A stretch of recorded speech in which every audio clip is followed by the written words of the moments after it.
everybody, and welcome to Binging with Badness, the only podcast that is both wibbly-wobbly and timey-wimey.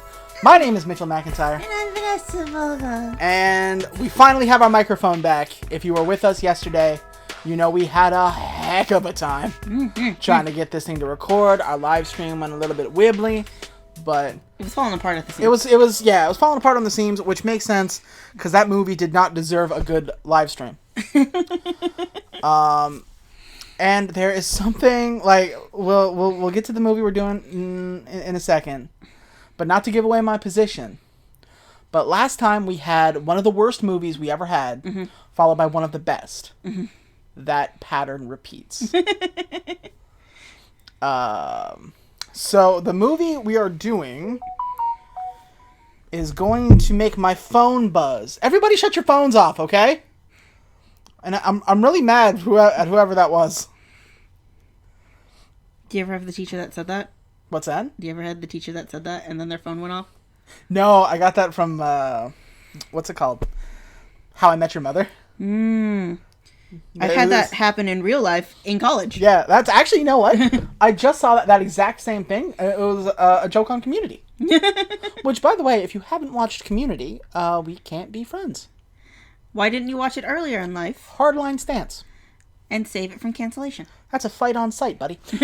Okay, so the movie we are doing tonight is called A Timeless Christmas. It was on last night on regular old Hallmark Channel.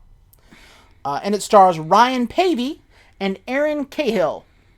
Now, these are people who I thought I didn't know, and then I looked them up, and I do know them. Who are they? Who are these people? Well, Charles, who's played by Ryan Pavey, travels from 1903 to 2020, that poor son of a bitch, to experience a futuristic Christmas with the help of his charming tour guide. For the record, they never say he's in 2020.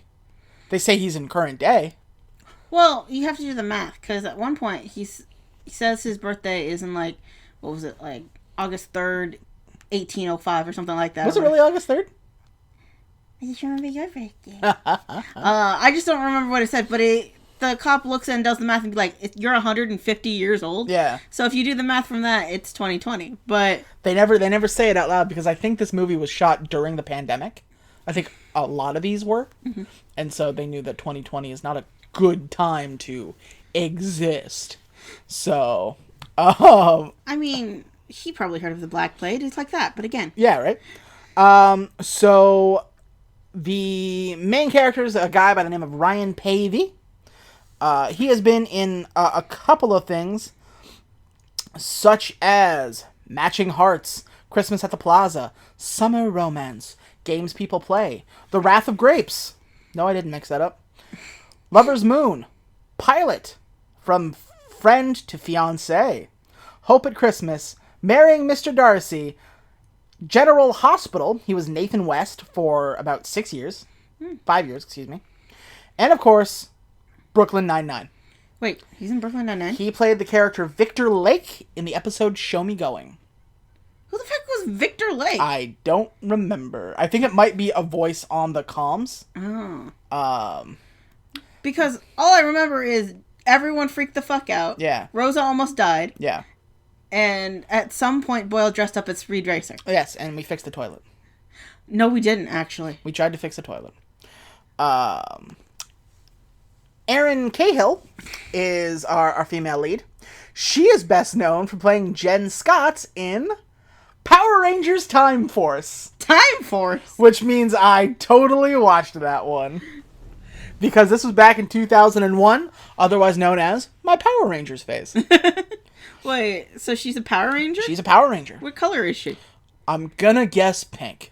Well, she could be yellow. Those are both traditionally... That's true, you're right. Female leads. I shouldn't have specified. Well, she's not Asian, so maybe she's not yellow. But... Yeah.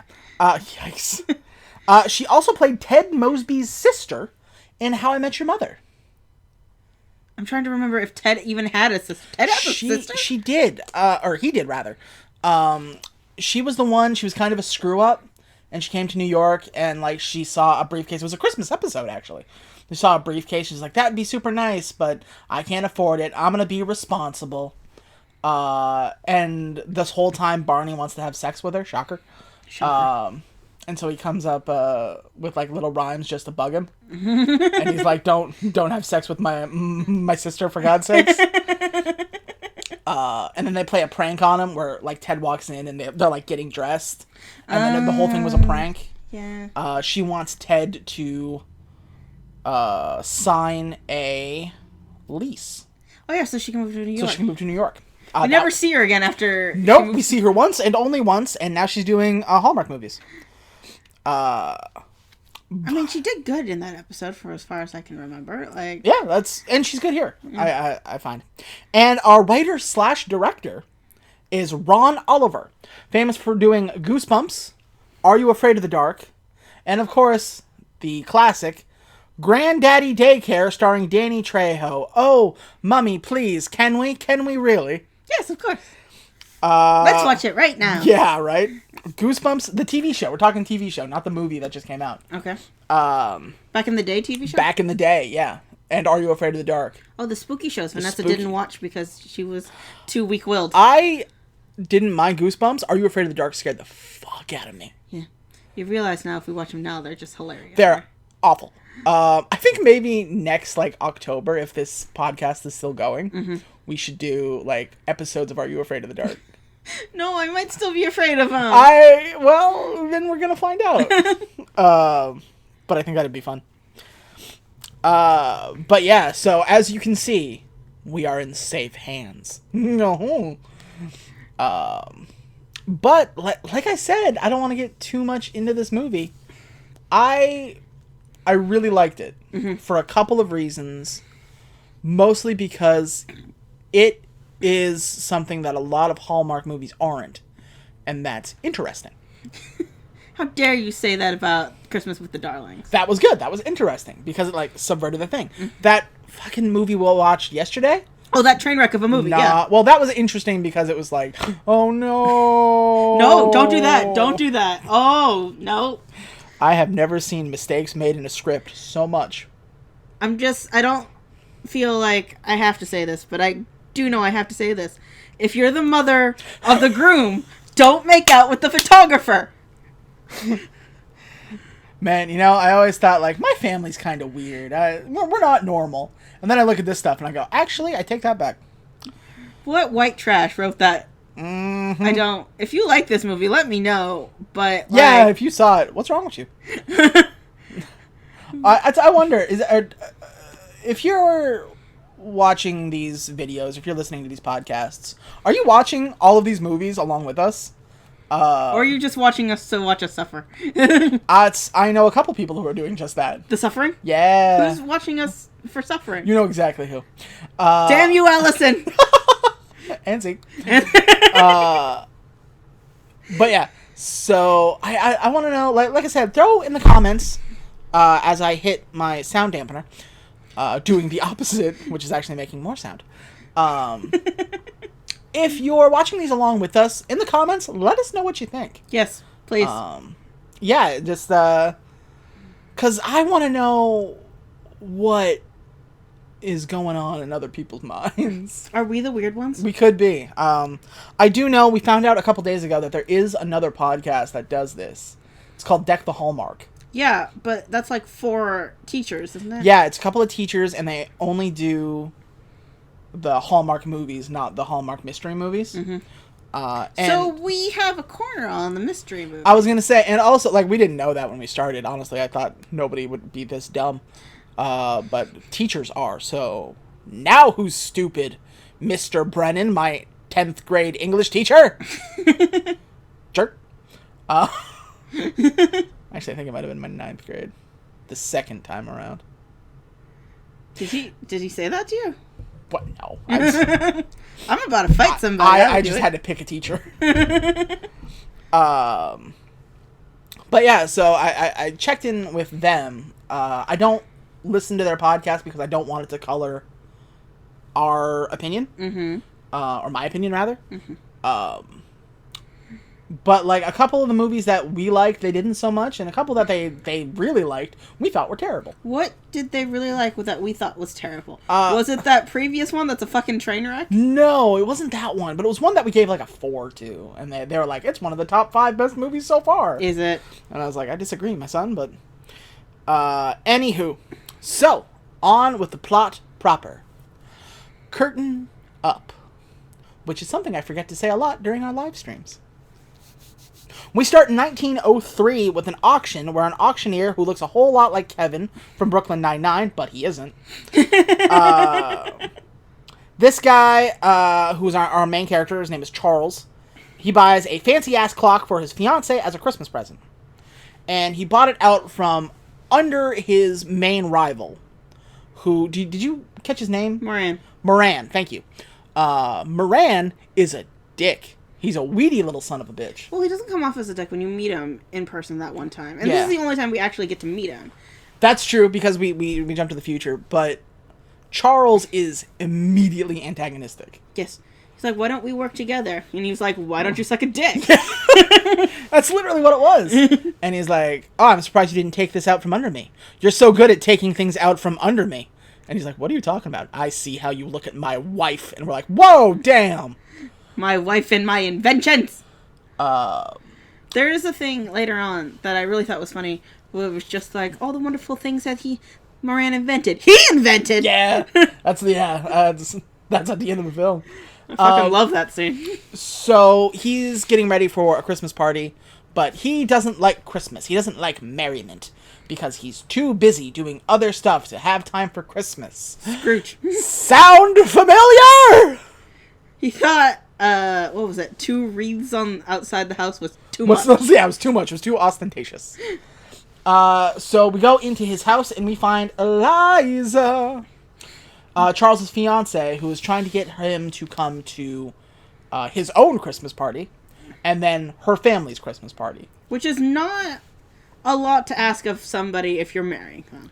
Really. Exactly. And Charles says no, and Eliza's like, hey, you are always planning for the future. Think of, like, right now. It's like you're so, like, obsessed with what's going to happen instead of what's going to happen now. And he's like, no, I'm not. He is. And she's like, you are more in love with the future than you are with me. And he's like, And she's like, I'm gonna go away. I'll talk to you later. In his defense, it's 1903. They haven't invented vaccines yet, and he could die tomorrow. That's true, but in 2020, so could we. So that night, he goes upstairs, and he has this, like, hidden floor safe. Yeah. Where he puts a book and what I thought were blueprints. Yeah, blueprints. Which is weird, because I don't think they had bright neon blue paper back then. Yeah, and also I don't think those blueprints ever come back, do they? No. Yeah, so... it's like a bottle of wine, some blueprints, and a book. Yeah. So he hides them in his little hidey hole, and then he starts messing with this clock that he bought. The clock that he bought doesn't work. And he paid a significant amount of money for a broken clock. So he starts futzing with it, and one of the springs is severed, like purposefully cut. And so he's thinking, like, why would you do this? It's also engraved with the phrase, once on a Christmas moon, or wind once on a Christmas moon, true love will find you soon. We find out what a Christmas moon is later in the movie. It's when you have 2 full moons, and the second one lands on Christmas. This is impossible, because a full moon cycle takes 24 and a half days. Oh. So, that don't work. So is time travel, so you know. That's true. I thought a Christmas moon was when you have a double moon, a blue moon, just in December in general. I believe the second one has to end on Christmas. No, because he disappeared on December 18th, and that's a Christmas moon. Yeah, but the first one happened on... Oh, this doesn't make sense at all. No. Anyway. I thought it was just, there's a blue moon during December, Christmas moon. Yeah. I think maybe it happens before Christmas, which would again make it impossible. Yeah, sure. So anyway, according to Charles's maid, her name is Rosie. Mm-hmm. She talks about his relationship with Eliza, and she's like, "You guys don't belong together." 7 different types of don't work. Yeah, and he's like, "What do you mean? We're getting engaged, or we're engaged, we're getting married." And he's like, "Yeah, I know, but like, you don't really like her, do you?" And he's like, well, somebody my age and of my stature, I'm rich, I'm 30, whatever he is, I'm supposed to have been married by now, and damn it, I shall." I mean, it's 1903. He's not wrong. This is true. So cut to the fakest looking moon I've ever seen. Big old moon that you can put together in iMovie. I mean, they use that scene twice. They do. And Charles has replaced the spring and fixes the clock. He sets the clock on the mantle, and then the clock starts freaking the fuck out. It starts like spinning forward like it does in every time travel movie, and he passes out. And he's just like, "What the fuck was in that sherry that Rosie gave me?" Like, yeah. So we travel to the next day, and by that I mean it's 2020 now, and they have turned his house into a museum of sorts, honoring this guy. So they give people tours, dressed up as the people from way back in the day. There's somebody who dresses up as Charles, somebody who dresses up as Eliza, somebody who dresses up as his butler, and somebody who dresses up as Rosie. The somebody who dresses up as Rosie is our female lead. So, according to this timeline, she explains, the day that he passed out, he just disappeared. And it's become like a huge unsolved mystery on what happened to this guy. I mean, it would be like the richest guy in town just vanishes. Just up and goes away, yeah. And is never found again. Yeah. There's no trace of him, nothing. Charles wakes up thinking that his maid dosed him. I mean, that's a fair assumption. That's true.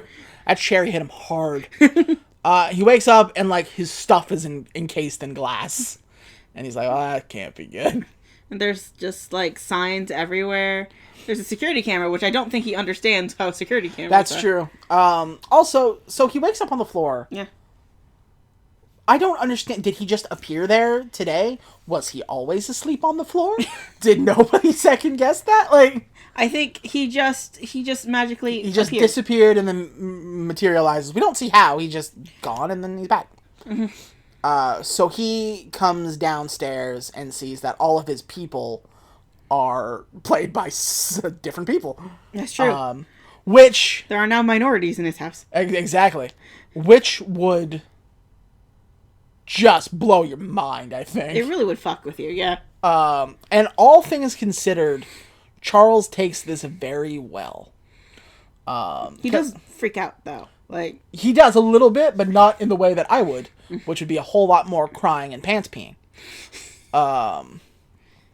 So he comes downstairs, and there is an actor who plays Charles, but he quit the day before, so he's not there today. And so he, like, comes down the stairs, and it's like, what are you all doing in my house? And they're like, "Oh, wow, he's here. Look at him, everybody." And he's like, "No, seriously, what is everybody doing in my house?" And they're just like, "Oh, it's funny old Charles." And they're all like, "Wow, he's really dedicated to his role." And he's like, "I am dedicated to my role because I am he." He even stands next to the painting, and he might as well just gesture wildly to it. Yeah, pretty much. There's a big painting of him. But he's clean shaven in the painting, and he's not in real life. Well, he did say that painting was made a week before he disappeared. Right, but you can't grow that much beard that quick, can you? Oh no, can you? I mean, it was 19 whatever, maybe. People were manlier back then. So we have our typical like man out of time, where he's like, "What are all these steel horses and these..." He doesn't say that, but it's like, "Oh, these lights are run on some sort of electricity. Why, that can't be Edison." And then, flying machines! And we get that for like 10 minutes. I mean... It's not too much, but it's enough. Like, they gotta give us enough of it where he's just like, the hell's going on? Yeah. We cut to like a break room where they're just like, this guy is insane. Or he's an actor who's taking this way too seriously. The actor who plays Eliza in kayfabe here makes tea in the microwave, making her my least favorite character. I mean, it's a break room. It looks like they don't have enough sockets to, like... Yeah, that sucks. Find a different way. Makes tea in the microwave. We had to work a microwave into his whole, what is this newfangled device? That's true. It's made by some sort of radiation. I mean, on the plus side, he understands the mechanical understandings of these things, so... That is true. And he's more fascinated by offended than offended, so... Yeah.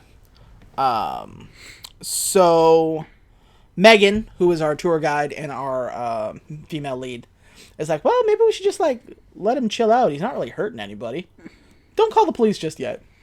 And then she walks like, hey, you're not an actor and you don't belong here, so maybe it's time for you to go. And he's like, I will not. This is my house. And she's like, okay. Call the police. So we call the police, and they take him away. They show up, and he's like, oh, we're here for this guy? He's like, oh, you must be here for me. The stuff I'm saying must sound insane. So I'm gonna come with you. And he's like, oh, well, okay. To the car. And he's like, ah, yes, the car. Megan runs up to him, and he's like, it's cold, and you're dressed like a peasant. So here, have my coat. And he's like, thanks. You still don't believe me, do you? And she's like, not in a million years. And he's like, go upstairs. If this house has remained as untouched as you have said it is, go upstairs. Underneath my floorboards, there's a hidden hidey hole. There you will find my journal, some blueprints, and some wine. If I am who I say I am, you'll find it upstairs. And she's like, cool, gonna go on that wild goose chase. And off he goes to jail. And off she goes to a wild goose chase. Now, Megan is a history... She has a PhD in history. Yeah, specifically him. And wrote her dissertation on Charles. So she knows everything there is to know about the guy, which is a little weird. She's his biggest fan. Yeah.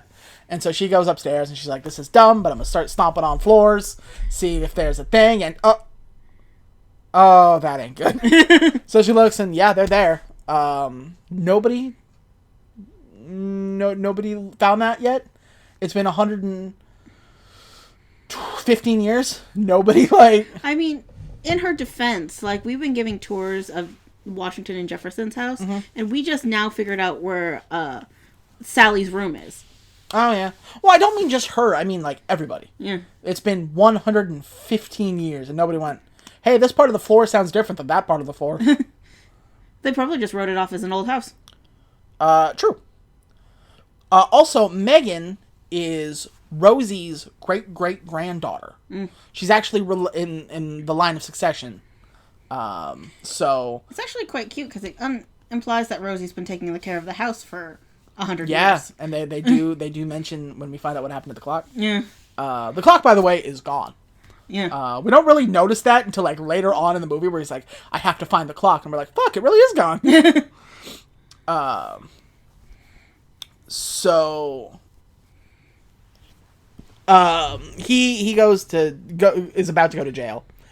And she's like, this sounds crazy. You know how this sounds, right? And he goes, of course I know how this sounds. It doesn't stop it from being true. You're right.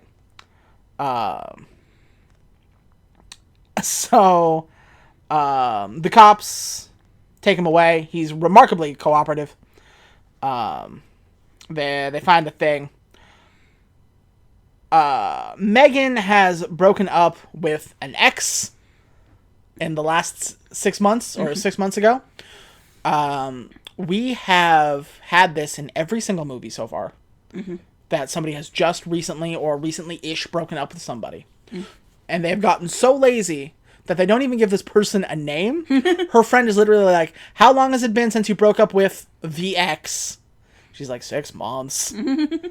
Well, after we find out what he did to her, it's kind of a he who shall not be named situation. That is true. You're right. But I just thought it was funny that it's just like, how long have you broken up with? Add name later.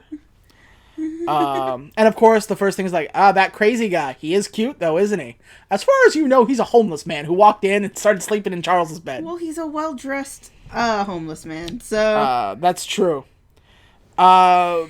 So Megan swoops into the police station and is like, hey, sorry, misunderstanding. He is an actor from the agency. And the cop's like, he is? And Charles is like, I am? He's like, yeah, this is Charles Garland. And Charles is like, mm-hmm. That's what she's, yeah, right. And so they're just like, all right, I guess you can go. She literally does the thing that children do, which is pick something random in the room to make them their last name. At one point, he starts talking. He's like, this is crazy. This reminds me of a book, The Time Machine. Mm. And she goes, I love H.G. Wells. And he says, well, you wouldn't if you met him. He has terrible table manners. Time travel joke. And silly, then she laughs and went, wait, you know H.G. Wells? Yeah. Also, side note, the police station in this thing is the exact archive newspaper place as the Christmas ring place. That is the exact building. I missed this completely when I saw it. Because I saw it and went, wait, I know those stairs. And then you go up there and there's a second thing because it's the archive thing. Welcome home, police station / archive. if it's not Christmas Tree Lane, I don't recognize it. So Megan said that the thing that tipped her off is not just the fact that he's got stuff upstairs, but the fact that Charles has a scar in the shape of a horseshoe on his hand that he got from working the steel mills when he was 18. But it's never in any paintings because he was embarrassed of it and didn't want it painted. So that's why it's not in the big painting we see, but it's on his hand that she can see it. That's how you know too much about a person. It's also possible, like, maybe he couldn't grow that much hair. Maybe the painter just added some hair in the painting because he was like, I'll pay you an extra $1 if you make me more manly. Ting! Be cool. So Charles, we take Charles out for food because he hasn't eaten in 100 years. And he remarks about this fantastic food he has called pizza. He's never seen it before. But pizza was invented in the 19th century, or came to America in the 19th century. He would have known it by now. Yeah, but he's also highfalutin. Like, it's possible that he wouldn't eat it because it was peasant food. Well, I think just the opposite, because it's Italian. It would have came by, and it would have been difficult to get, so he would actually know it more. Yeah, but he's also a dork. Yeah, that's true. Plus, this is a Hallmark movie, so who the fuck are we to be nitpicking like this? That's true. I thought about Googling, like, he was like, oh, I know A Night Before Christmas. My parents used to read it. And like, is that a thing that existed? Would it have? Yeah. Yes, the answer was yes. It was invented in 1850. Oh, neat. Yeah. So Carlos's disappearance is one of the great mysteries surrounding this town. And that's why they want to keep him under wraps, because either they'll think he's a crazy man, or they'll think he's right, and they'll never leave him alone. She's correct, yeah. Yeah, both of those, like, we're in hiding E.T. because, like, the FBI will dissect his brain territory. Megan is about to leave her job at the museum. She is going to teach at a local university, because she has a PhD, and that's what you do. But she loves this museum too much. Like, she loves doing this tour guide thing. She's also the director of the museum. Like, she runs the joint, you know? Yeah. So she wants to, like, her heart is here, but her whole family has been academics, and they've all been teachers, so she wants to, like, continue the line. That's never really, like, impressed on her at all, but she's just like, I guess this is what I'm gonna do. Charles has this sad rumination on the fact that Eliza, the woman that he was engaged with, is dead at this point, because they're in 2020. So there was kind of a nice little moment, a nice little acting moment, when he is like, Eliza was, and he's just like, oh, poor dude. Like, he didn't love her, but you must have tolerated her a little bit. I mean, yeah, it's weird, because she was just alive yesterday, right? For him. Yeah, and this movie doesn't, like, delve into that a lot, but it's moments where he's just like, everyone I know is dead. And so she's like, hey, what happened to Eliza? You must know, you studied me. And Megan's like, I don't know. Have no idea. Changing topics now. Ever had hot cocoa? Yeah. And so that's where you're just like, uh-oh, that can't be good. So they go to the place where his factory used to be. And it's not there anymore. And he's like, hey, why isn't my stuff there? And he's like, it closed fairly soon after you disappeared. All your stuff went to the bank. He's like, no, I left all my stuff to Eliza, because you weren't married.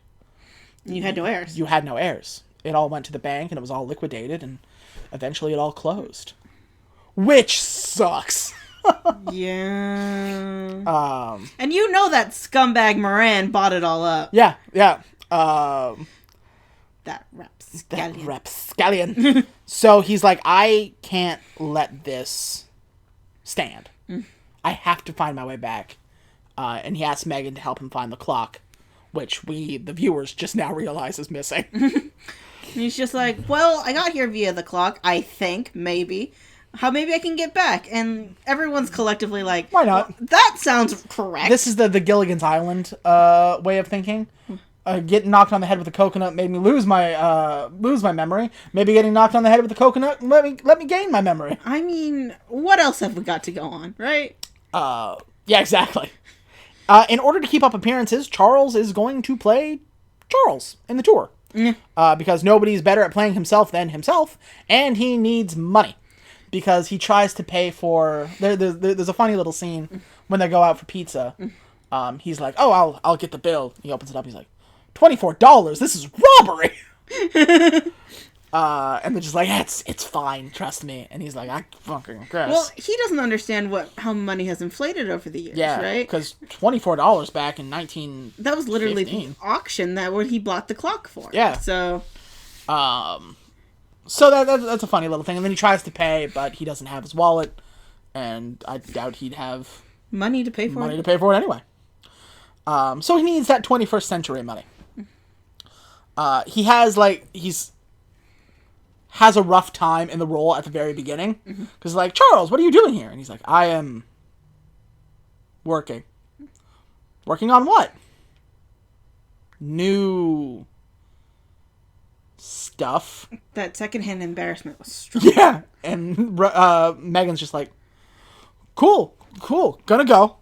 And then he kind of sinks into the role when he banters with Megan, because Megan and Rosie have the same kind of personality, so it's a little bit of a connection there. So I like the little banter, because they were just like, oh, you would say that I wouldn't know how to put on my shoes if it wasn't for not to. Yes, because I wrote left foot and right foot on the soles. It's that flirty kind of banter that none of these movies have done so far very well. They do it really well here. They do. And you kind of connect with these two. They're just like, oh, I like them together. But this is like one of the first movies where I didn't know if they would like actually end up together. Because he's got a fiance if he decides to go back in time. But Megan claims that he disappeared and stayed disappeared. Yeah, he's gone and stayed gone. So I was wondering if we're going to mess with the timeline. Like, is her memory going to change if he decides to go back? I wonder if it's a multiple timeline theory. See, time travel's hard. Don't fuck with it if you don't know what you're doing. But yeah, so they kind of sink into that. And then he's very good at the question and answer portion because he is him. So anytime they ask him questions, he can answer well off. This is one of my favorite parts of the movie, because somebody asks him about Moran. Goes, what did you think of Moran? And he goes, that person, he's a thief, and he's a tyrant, and he's awful, and he's my greatest rival. Rapscallion. He's a rapscallion. He goes, so then what did you think when Eliza married? And then Rosie's just like, okay, well, we're gonna go. And I was like, holy shit, Moran stole his wife! And all his shit. And then we were like, oh, he is a son of a bitch. Yeah. Like, this was the biggest twist, like, character twist I think we've had in these movies so far. Honestly, I gasped like I was watching a Spanish novella. Gasp in Spanish. Just like, oh, what?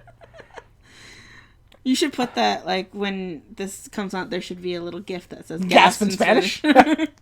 I literally have written here, then that guy asked, how did you feel about when he went on to marry ... Holy shit, he stole his wife! So... Yeah, he straight up, like, Moran bought everything once he disappeared. Yeah. And he probably stole his inventions up until that point, Edison style. Probably. And now he stole his fucking wife? Like, you motherfucker. Yeah.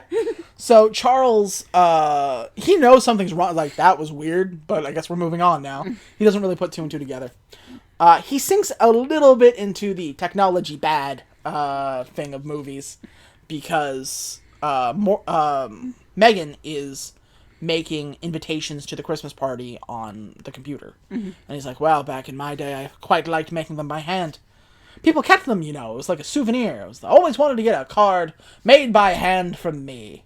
She's like, yeah, well, I got to do them 48,000 times, so clam it. Though that would make a great thing for the gift shop. It would. But it's not too bad. So Charles gets his first bit of money. Not a paycheck, but like... it's the tip jar. It was a tip jar. They split the tip jar. And he's like, excellent, I shall take you out for some pizza. This time it's my treat. Mm-hmm. She's like, great. First of all, we got to get you a new wardrobe because you're out here looking like Charles Dickens. So we get like a little... We actually don't get a shopping montage, and I thought we were. Well, he comes out with like 30 bags because your girl got him a whole wardrobe. That's true. It's it's a nice little... He looks good. Mm-hmm. All Hemsworthy. Mm-hmm, mm-hmm. So Charles talks about how his marriage to Eliza was basically gonna be for status. Like, he likes her, but, he's not, like, in love with her. After his parents died, he was sent to basically work camps. Mm. And so he kind of shut himself off emotionally so it wouldn't hurt when they left him. I mean, it was the 1800s. Yeah. Aw. So I have written here, Megan and the ex didn't break up. He left her for somebody else. What a dickhead. What a cunt. That's... What a motherfucking dickhead. So that'd shut you out for a little bit. 6 months, I get it now. Yeah. He's just like, do you have a suitor, a courtship? What is a very polite way of saying, girl, you single? What's up, girl? How you living? So what's your deal? What is this? Are we? Are you? What's up? So Megan... he asked Megan about her love for Christmas and Christmas traditions. And she talks about how there are connections to the past, and she loves learning about the past and how these traditions continue this kind of line of succession. And he goes, oh, really? Do you follow every tradition? And the camera pans up, and there's like, they're under the mistletoe. Fuck, that was smooth. Damn. And she was like, okay, bye. She goes to explain the internet. The internet is basically a connection to all the information in the world, and we use it to argue with strangers and send each other pictures of cats. It's true. Which is absolutely true. We have the Library of Alexandria, and all we do is send pictures of cats. And we'll do it again. While they're out walking, they meet Megan's parents for the first time, and they're like, oh, this is that new boy who's playing Charles in The Thing. And he's like, I guess. And they're just like, he's cute, you should date him. Just like manners. I was gonna say, just like every parent in every single one of these movies. He's attractive and single. Hit that. You're 30 and haven't given us grandkids. Why not? Fuck's sake, Mom. So Charles goes over the poem in his head about on the clock, and he realizes that he has to do the exact same thing he did before with again with the second moon. I mean, why not? And that'll be the connection to get him back time. And they were just like, we have to find this clock, and they go to the guy who curates all the stuff in the house, and he's like, if the clock was ever here, it was liquidated a long, long time ago. It is so far gone. It was never here, basically. And it's just like, how do you know? It's like, I spent a year in this basement cataloging everything. I know!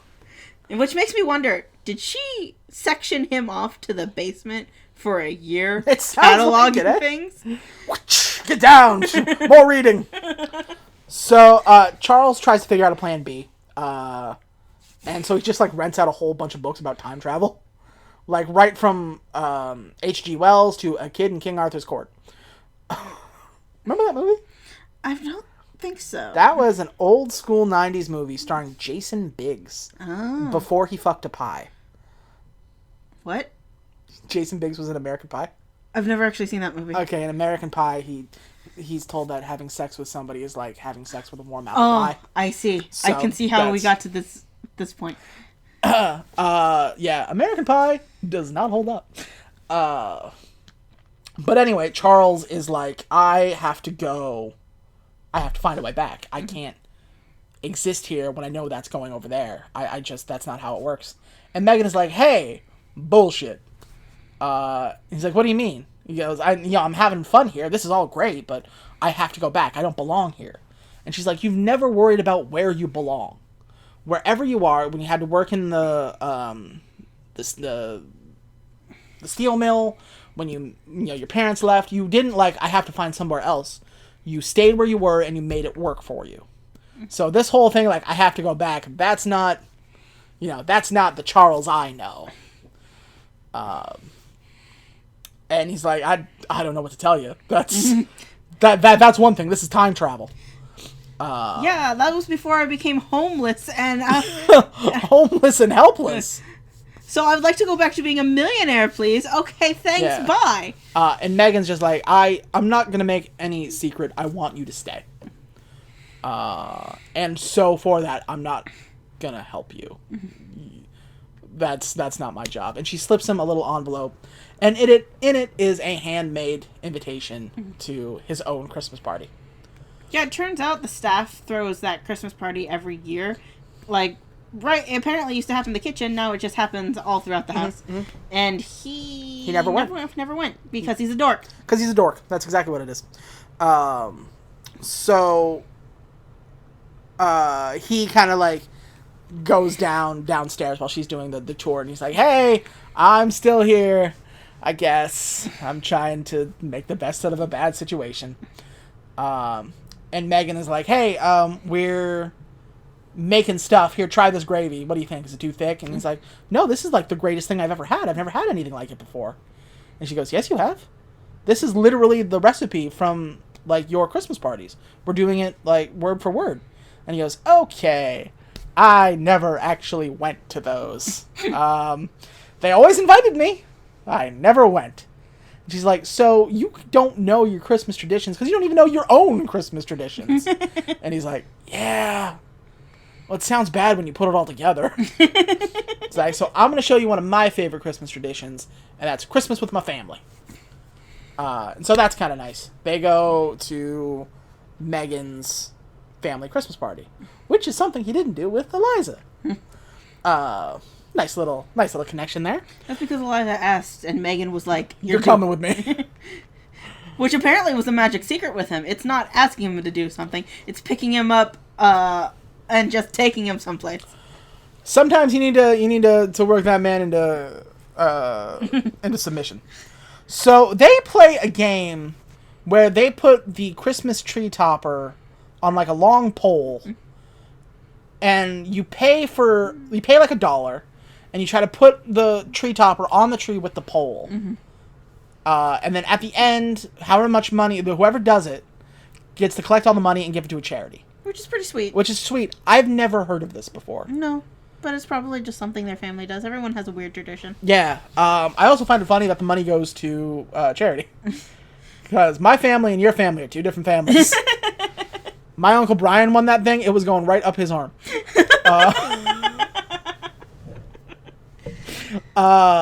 But yeah, that's I just saw that they were playing this little game. I'm like, it's a cute little game. I've never seen it before. So if you guys know what it is, let me know, because also it's kind of neat. It looks hard because you're trying to put. It does look hard. It's not a small pole. No, it's like a 12-foot pole. Yeah. And so that must be a really tall freaking tree. Mm-hmm. And it's just, you're trying to land this ornament on top of the thingy.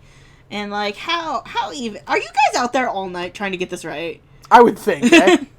So they have fun, they have merriment, and then they get all like gather around the TV and start looking at pictures of their like way back when, including Rosie. And it's found out that Rosie went on to work for Moran. Because Rosie followed Eliza. And this is where Charles finds out that Eliza married Moran. He does not take this well. Yeah, he storms out, which must be a little bit weird for her family. Yeah. And so Megan follows. I keep wanting to call her Morgan. Megan follows him, and she's like, "Hey, sorry." He finds out that she knew, because of course she did. And he worries that, like, the second he left, she forgot all about him and moved on as fast as she could, and that his imprint on these people's lives was nothing. And Megan goes on to tell him that's not true. Not only did she study Charles, she studied Eliza. And Eliza spent a fortune trying to find him again, and eventually had to give up. There's a whole Hallmark movie in that one. There is. She went on to marry Moran. They had 4 kids. They lived 66 years together. Died at a very old age, which is uncommon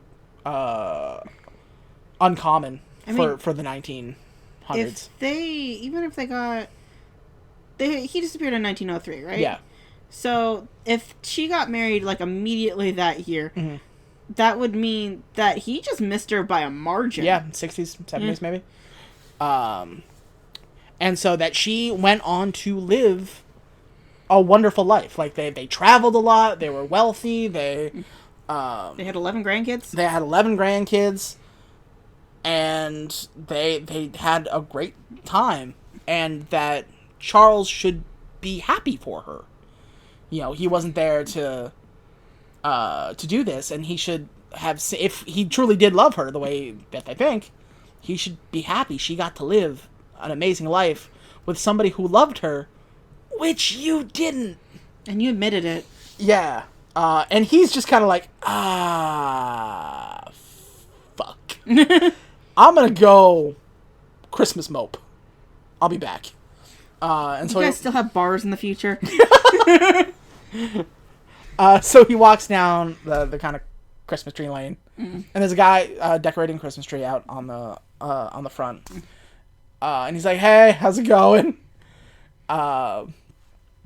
And he asks him what he did, and he goes, "Oh, I retired, but I used to work for the Moran Steel Mill."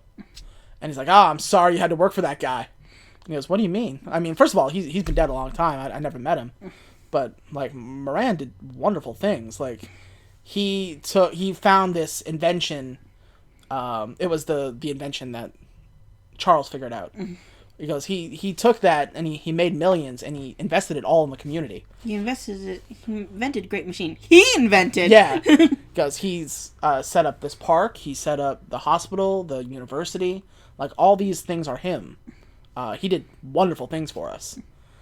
And Charles's whole world right now is just flipped on its head, because he basically just learned that his time was better off without him. Like, the things are better now that he wasn't there. Yeah, like, what was it? Moran and Eliza. There was literally a park called what was it? Moran and Eliza Memorial Park. Yeah, Memorial Park. And then they put together the hospital, they put together the university, they put together a ton of money into it. They made sure the town survived. Yeah. This has been a rough night for Charles. Which means that if, like, Charles goes back in time and gets back together with Eliza, all this crap ceases to exist. Yeah. And that's what he's kind of coming to grips with. So the next day, Megan goes to an interview at the university where she's going to be teaching, and she finds amongst the decorations the clock. And she's like, hey, can I ask you a favor? And then the scene ends. And I guess the favor was, can I have that clock? Which is weird, because that was just like a secretary. Like, yeah. It wasn't like the principal. It wasn't anybody. Yeah. I really liked her for a second, because she read the inscription and be like, you know, it says you turn it once and you find true love. I turn that thing every week for years. Nothing. Ain't nothing happened. And I feel her. Like, even though it says that, I would have given it a shot. Like, yeah, why not? God knows what a Christmas moon is. Yeah. So the next day, it cuts to Charles, and he was like, Megan, I'm very deeply sorry. And the camera turns around, and he's talking to a mirror. That was kind of funny. He's practicing his apology. He tries it like 3 different times. My deepest apologies. Megan, I'm sorry. I'm sorry. My deepest apologies. He's apologizing for being a dork.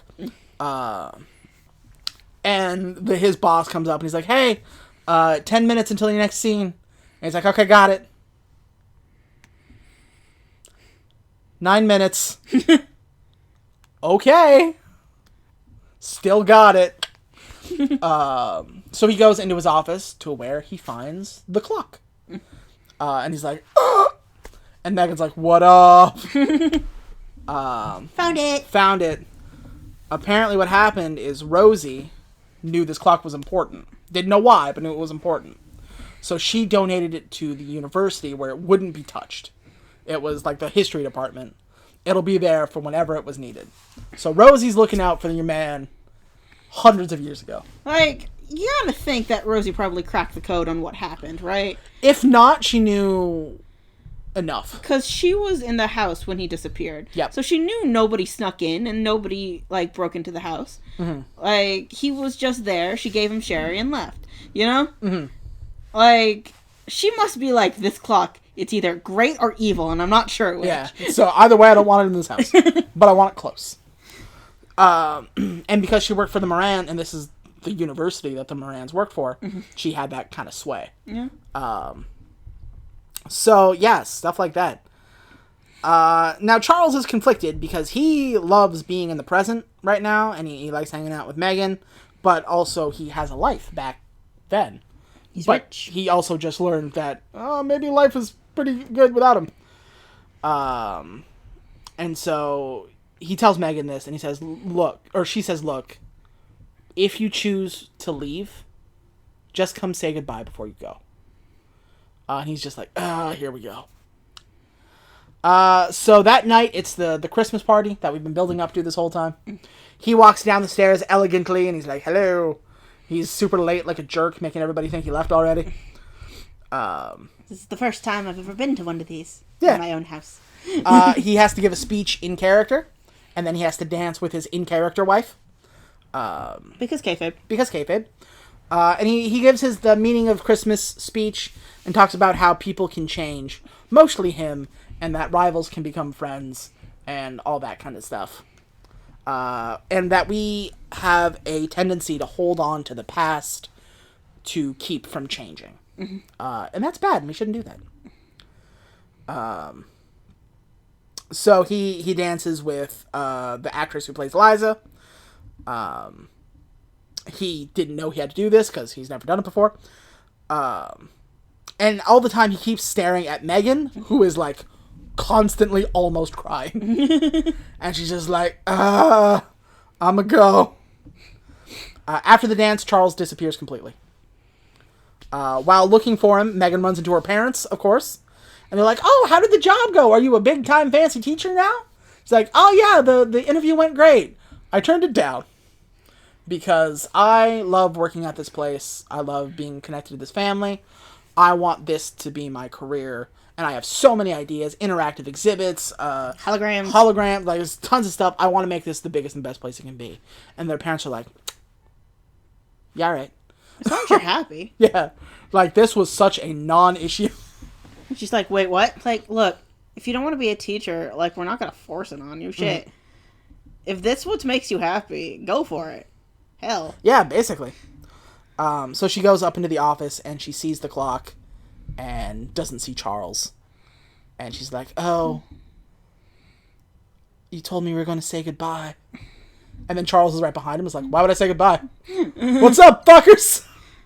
Girl, I was in the bathroom. Yeah, could you give me 10 minutes? So Charles is like, I figured out why the spring was severed. It's because whoever used it before me found their true love in my time. And I did the same thing. And so he goes and he snips the spring. And he's like, I'm here for good. Insurance policy. Yeah. Charles admits that Eliza had a wonderful life with somebody that she loved and that she might not have gotten it with him, and he can't take that away from her, which is really nice. Yeah. And so he decides that he is going to stay here in the present and work his way back up. And he's like, what about your fancy cellular phone? I can make that better. I can do this. I can do this. And Megan's just like, you are always thinking about the future. Take a damn minute. Have you learned nothing? And he's like, good point. So tomorrow then? Tomorrow then. So Charles stays in the present, having learned to stop looking towards the future and enjoy what he has. Megan has Charles and the job that she truly loves and gets to enjoy. Eliza got to marry someone who actually loved her and wasn't marrying her for status. And Charles's ideas and money went to bettering society. Everyone's happy. Curtain down. And Moran's still a son of a bitch. A little bit of a son of a bitch. Just a little bit, but overall he did... He did a lot of good, but that doesn't change the fact that he stole every invention he had. Kind of a prick. But I loved this movie. Yeah, it's pretty good. I really did. I thought it was well acted. It was an interesting plot. It was, a twist on something we've seen 14 times now. Mm-hmm. So I really liked it. Yeah, it was just, and I was glad because it was an interesting plot. And sometimes Hallmark movies have interesting plots, and then they fuck them up. That's true. So, case in point, Cranberry Christmas, or Cranberry Lane. Interesting plot, blew it. So, that was my thought. What about you? I really liked it. The only problem that I had with it was just like, guys, he's still homeless in the future. Like, he couldn't pop back. We couldn't find a way for him to pop back for 2 seconds to get him a social security number or something. Like, how is he going to explain to general society that he has... He thinks that he's from 1903. He's not crazy. And that he doesn't have a social security number. We got a whole lot of lying coming up. There's a lot of lying and thievery involved in his future. But beyond, like, the gaping plot hole of what does he do in the future? And he needs some vaccinations. Yeah. You're right. No, it's a great movie. He finds true love, and everyone is happy, ultimately. It's what you want in a Hallmark movie. Yeah. And that's always kind of what I'm grading these things on.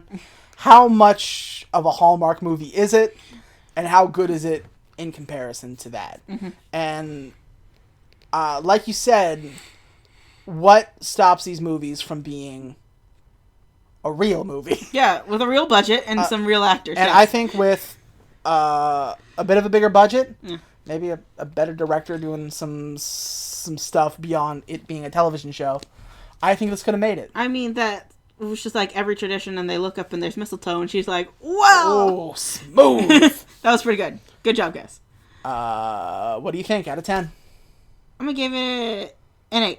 Really? Why? What'd you give it? 9.5. Nice. I really liked it. I thought about giving it a 10, but there's just something You think it's missing. up there with The Darlings? I do. I think I like it better than The Darlings. Yeah. Maybe. I mean, I did have a problem with her choice of becoming a family lawyer because she probably has student loans and corporate law. That's true. Corporate law pays way better. But yeah, maybe it's just because I'm a sci-fi fan, and technically that was this. That's true. Like, they leaned right the hell into this whole time travel thing. Yeah.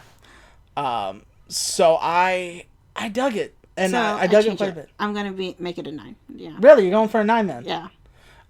Okay, so that makes it a 9.25. Yeah, that's fine. I don't know where that puts it on the grand scale. Well, Darlings outranks it hard. Cause I don't think that hard. I think it does. Because Christmas with the Darlings is just, you send that script one more pass through some big budget minds, right? You know, you give it a reasonable budget. You know, you polish it up real nice, and I think it would have made some good money in like a theatrical release. This actually, you're right. Christmas with the Darlings is a 9.5. Because I believe I gave it a 9 and you gave it a 10. Yes, because it's perfect. So that would knock it down to a 9.25. This is above One Royal Holiday, though. That was real good. That was a good one, too. We've had some solid movies, I will say. And some not so solid movies.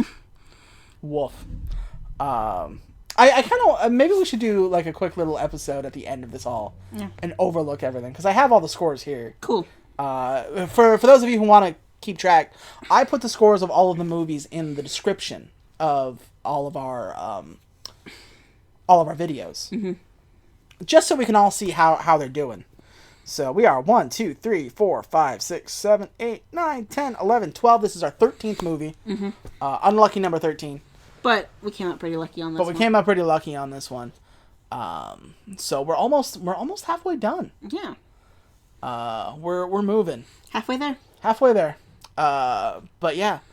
So this is one of the better ones. This is definitely one of the better ones. So far, my question at the beginning of this whole thing is what separates the Hallmark movies from the Hallmark movie and mystery movies, and that's what the Hallmark ones are good. Yeah, they put the B plots on movies and mysteries. Mm-hmm. Yeah, not all of them, but most of them. Have we had a good one come out of Christmas Tree Lane? Was that? Yeah. Oh. But even that had a little bit more B plot to it, didn't it? Yeah, it was good though. I liked it. But yeah, so that's all that for this movie. Tomorrow we are going to be taking a look at The Christmas Doctor, starring Holly Robinson Peete and Adrian Holmes. If you weren't ready to cry, be prepared. Yeah, I got a feeling, eh? And that is going to be a live stream, so you can cry with us. Yay! So if you want to watch it along with us, it's going to be tomorrow at 4, I think? That sounds right. 4 o'clock, that's West Coast American time. I don't know what that is for you. I can't be expected to hold your hand through this whole thing. You can figure it out. But you gotta be nice to our viewers, Kitty. That's true. I'll put it up on YouTube, and then you can just it counts it down for you. So that'll be there. But yeah, so we're doing that'll be our last movie for the week. Nice. The Christmas Doctor. Oh, that's gonna make you cry. Just a week before Christmas, Dr. Alicia Wright heads off to an assignment far from home. There, she meets someone in her past who reveals some life-changing news. It's Bradley.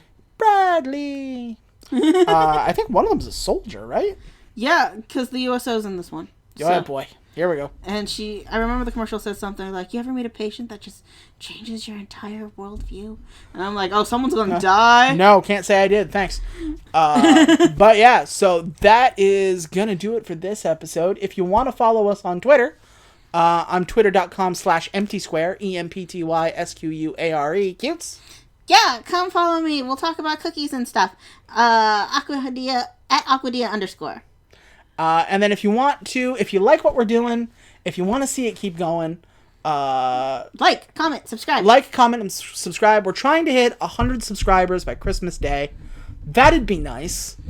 It's a free present to us. Yeah, it'd be really cute. And if you really just fucking love what we're doing here, and you're like, God, do I want to give them $5 on a monthly basis? You can go to patreon.com/emptysquare. And you get, like, other stuff, including connections to the Brightwall podcast, which is coming out sometime. Yeah, it turns out doing 4 podcasts a day and then also trying to write another one is hard. But I'm going to do it. You can do it. I believe in you. So yeah, that's patreon.com/emptysquare. Any amount of money will get you stuff. It'll be nice to get, and it'll just make our day. Yeah. But yeah. So, Q's, should they watch the thing? Yes. Watch it several times. Try to understand time theory. Watch it several times. Good for me, yeah? Yeah. All right. So we'll see you guys tomorrow. Tomorrow Okay, at 4. bye! Have Bye, fun. guys. Watch the thing. I'm not fucking with you. Watch the thing. Watch the thing. How many times are we going to say it? Merry Christmas, Happy New Year, Merry Christmas, bye-bye! Merry New Year, bye.